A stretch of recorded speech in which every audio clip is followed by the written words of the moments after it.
नमस्कार, सत श्री अकाल, आदाब। मैं हूं सिद्धांत नाकरा और आप सबका स्वागत करता हूं आवाज के इस पहले कार्यक्रम में। आवाज एक अभियान है भारत से दूर बसे भारतीय मूल के लोगों को एकजुट रखने का। हमारे बारे में और जानने के लिए लॉग इन कीजिए www.awaz.com.au पे।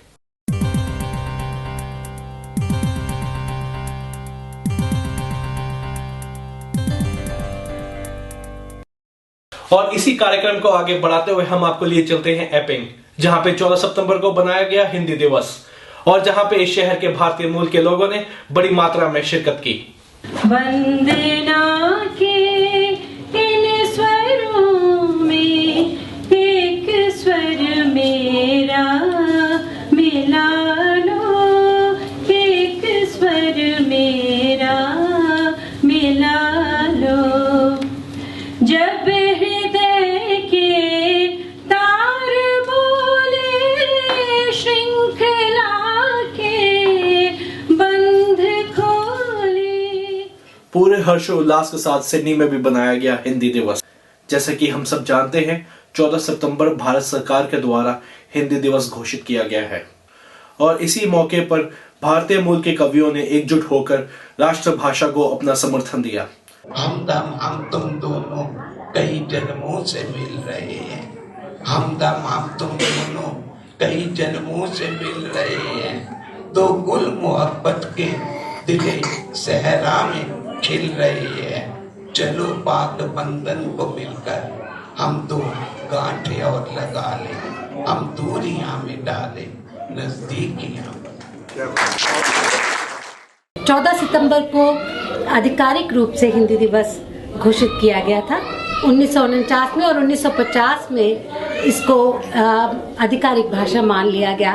तो उसी के को देखते हुए हम ये चाहते हैं कि विदेशों में हिंदी आगे बढ़े, उन्नति करे। भाषा के साथ साथ हमारी कविता, साहित्य और संस्कृति भी आगे बढ़े। एक अकिंचन से तुम आए, मधुभिक्षा बाहें फैलाए, अधरों पर मुस्कान दबाए, नयन प्रेम की रटन लगाए, सब सुंदर पावन बरसाए, मेरे द्वारे प्रेम खड़ा है। और अब प्रेम अगले चरण में पहुंच रहा है। इलासा के द्वारा आयोजित किए गए इस कार्यक्रम में उभरते हुए कवियों से लेकर वरिष्ठ कवियों तक सबने अपनी कविताएं पेश की और साथ ही रहा मनोरंजन।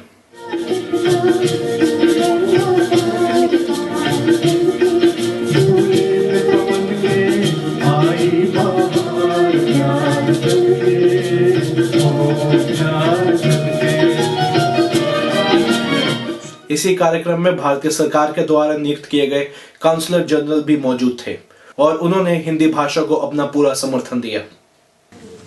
जैसा कि आप जानते हैं, भारत में बहुत सी भाषाएं बोली जाती हैं, समझी जाती हैं और ये हमें गर्व की बात है कि हिंदी भाषा हम सारे देशवासियों को एकता की तरफ अग्रसर करती है।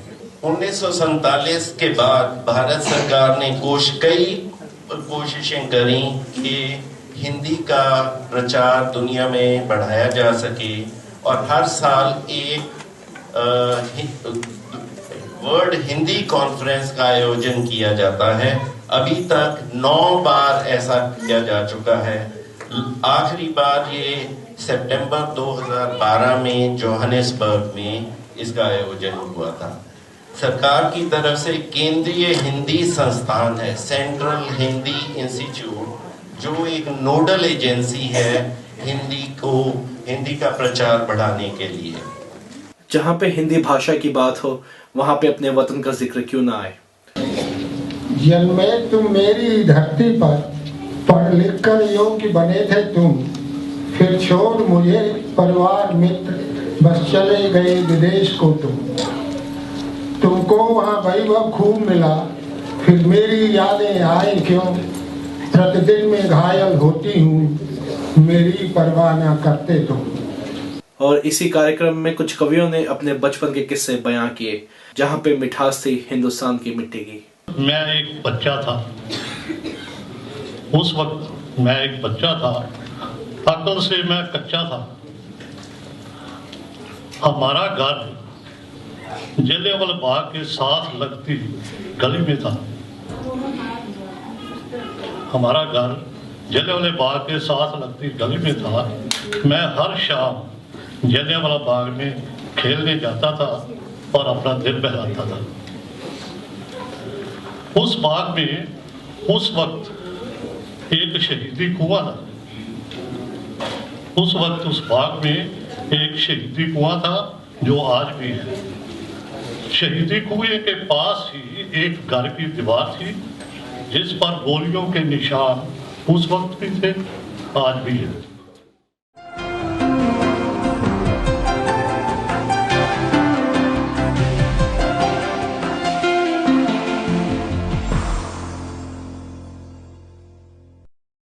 और आज का बुलेटिन खत्म करने से पहले हम आपको दिखाते हैं इस कार्यक्रम के कुछ अंश। कामयाब आदमी के पीछे औरत का एक औरत होती है, ये तो सबको पता है। हम दोनों के पीछे उसकी वाइफ होती है। तो काउंसिल जनरल साहब का मैं स्वागत करता हूँ यहाँ पे। मुझे उन्होंने सिखाया था रिहर्सल में कि ऐसे करना है, तो आपने सीट बदल ली तो मैं ऐसे कर रहा हूँ।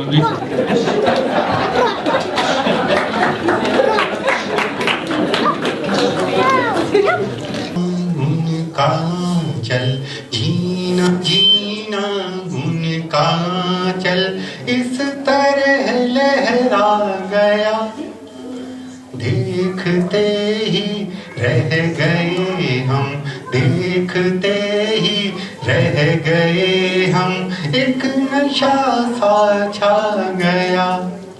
जीना जीना उनका चल इस तरह लहरा गया, देखते ही रह गए हम, एक नशा सा छा गया। मस्ती भरा है